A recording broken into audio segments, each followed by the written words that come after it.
প্রিয় দর্শক, আপনি প্রশ্ন করুন। হ্যালো, জি আমি চিরাং থেকে বলছি। জি বলুন। হ্যালো, জি বলুন। হ্যাঁ আমার তিনটা প্রশ্ন ছিল। প্রথমটা হচ্ছে যেটির কোনো অস্তিত্ব ছিল না নবী করিম ইসলামের আমলে, সেটি মূলত বিধাত। হ্যাঁ, নবী করিম ইসলামের আমলে তো মাইকের অস্তিত্ব ছিল না, এখন মাইকের পেছনে নামাজ হয়, এটা কি বিধাত নয়?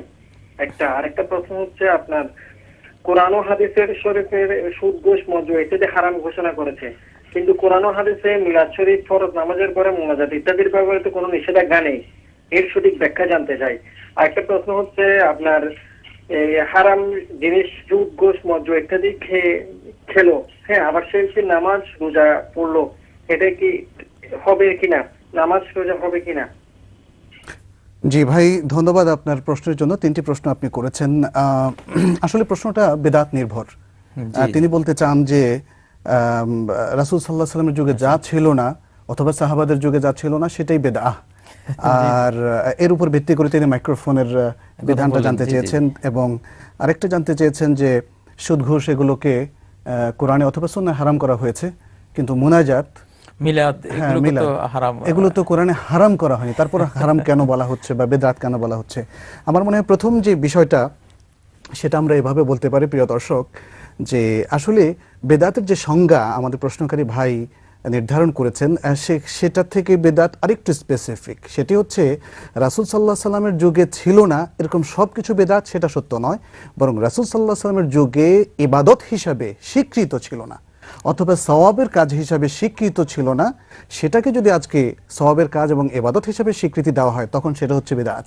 কিন্তু মাইক্রোফোনকে তো কেউ জাগতিক জিনিস, এটা জাগতিক জিনিস, সেটা একটা যন্ত্র, কিয়ামত পর্যন্ত এটা আবিষ্কৃত হতে থাকবে, বাড়তে থাকবে। গাড়ি, এই সোফা কিংবা টেবিল, কলম, যেগুলো আমরা আজকে ব্যবহার করছি, নতুন ইনস্ট্রুমেন্ট। অর্থাৎ আপনি যেটা বলছেন যে কোনো ইবাদত আবিষ্কার করার কোনো সুযোগ নেই, কিন্তু মাইক্রোফোন আবিষ্কার করা, বিভিন্ন রকেট আবিষ্কার করা, আধুনিক হাজারো যন্ত্র আবিষ্কার করা যেতে পারে, এটা তো আল্লাহ এটা কোরআন সুন্নাহয় উৎসাহ দেওয়া হয়েছে, সেটা তো আর বেদাত, সেটা বেদাত নয়। বেদাত হচ্ছে কোন সওয়াবের কাজকে সওয়াবের কাজ নয়, সেটাকে সওয়াবের কাজ হিসাবে নতুন করে, অর্থাৎ দ্বীনের মধ্যে, ধর্মের মধ্যে কিছু বাড়ানো, উদ্ভাবন করা, প্রচলিত করা। তো সেই দৃষ্টিকোণ থেকে আজকের এই ল্যাপটপ, আজকের এই নতুন যে সমস্ত টেকনোলজি আমাদের সামনে এসছে, এগুলোকে তো বেদাত বলার কোনো সুযোগ নেই। এগুলো তো ধর্মের মধ্যে আমরা কিছু বাড়তি কমতি করলাম, জাগতিক আবিষ্কার। এগুলোর ব্যবহার যদি ভালো হয় তাহলে ভালো, আর এগুলোর ব্যবহার যদি খারাপ কাজে হয় তাহলে সেটা হারাম। জি।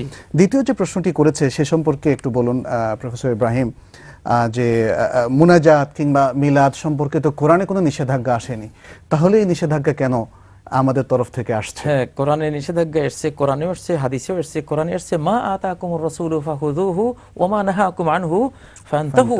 রাসূল যেটা দিয়ে গেছেন, যত ইবাদত বন্দেগী যা দিয়ে গেছেন সেটাকে তোমরা আঁকড়ে ধরো, আর যেগুলো থেকে নিষেধ করেছেন সেটা থেকে বিরত থাকো।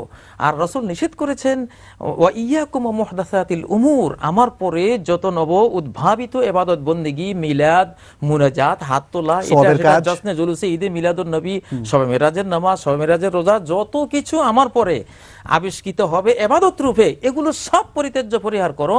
ফাইন্না কুল্লা মুহদাসাতিন বিদআ, প্রত্যেকটি নব উদ্ভাবিত ইবাদত কুসংস্কার, ওয়া কুল্লু বিদআতিন দালালা, প্রত্যেকটি বিদআত বিভ্রান্তি, অন্য রাওয়ায়াতে আছে ওয়া কুল্লু দালালাতিন ফিন্নার, প্রত্যেক বিভ্রান্তিগুলো জাহান্নামে নিয়ে যাবে। আচ্ছা, এখানে একটা বিষয়, সেটা হলো এই যে মিলাদ কিংবা মুনাজাত, মানে যারা এভাবে বুঝতে চান যে এগুলো সম্পর্কে তো নিষেধাজ্ঞা নাই, তাহলে অসুবিধাটা কি? এখানে একটা মৌলিক নীতি মনে হয় আমাদের জানা দরকার, সেটা হচ্ছে বিদআতের জন্য স্পেসিফিক, বিশেষ করে এই ধরনের ক্ষেত্রে স্পেসিফিক কোনো নিষেধাজ্ঞা থাকে না, কোনো প্রয়োজন নেই। এটার জন্য কুল্লু মুহদাসাতিন বিদআ, যে আম দলিল ওইটাই যথেষ্ট। এই বিষয়টা প্রিয় দর্শক আপনাদের জানা থাকতে হবে যে বিদআত বা নব উদ্ভাবিত ইবাদত অথবা সওয়াবের কাজ নয়, কিন্তু সওয়াবের কাজ হিসাবে সেটাকে প্রচলিত করার জন্য কমন যে এভিডেন্সগুলো, দলিলগুলো কোরআনে অথবা হাদিসে রয়েছে, সেটা আমাদের জন্য যথেষ্ট। ফজরের নামাজ 3 রাকাত পড়ো না, এটা কোনো হাদিসেও নাই, কোরআনেও নাই।